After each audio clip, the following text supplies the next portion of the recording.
Radiator ট্যাঙ্কি কিভাবে পরিষ্কার করতে হয় সেটি আজকের ভিডিওতে দেখাবো।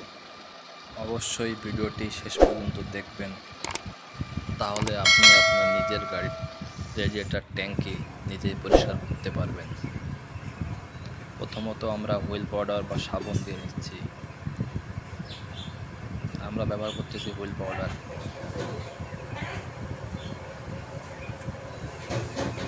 পরিমাণ মতো দিয়ে নিলাম। এবার আমরা পানি দিব।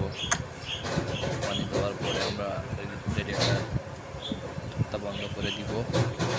বন্ধ করে দেওয়ার পরে আমরা গাড়িটি স্টার্ট করব। স্টার্ট করে 10 থেকে 15 মিনিট গাড়িটি স্টার্ট রাখবো।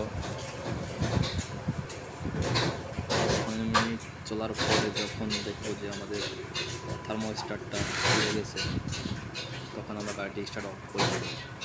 প্রথমত রেডিয়েটর ক্যাপটে সাবধানতা খুলবে।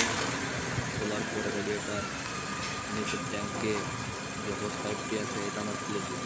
সমস্ত পানি বের করে দিব। ভিডিওটি আপনি দেখতে থাকুন। অবশ্যই আপনি নিজে নিজে আপনার গাড়ির রেডিয়েটর ট্যাঙ্কি নিজেই পরিষ্কার করতে পারবেন। দেখুন আমাদের গাড়িটি স্টার্ট হচ্ছে, চলতেছে।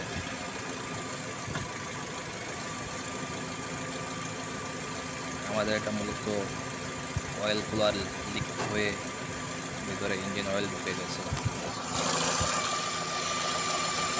এটা আমরা পরিষ্কার করতেছি।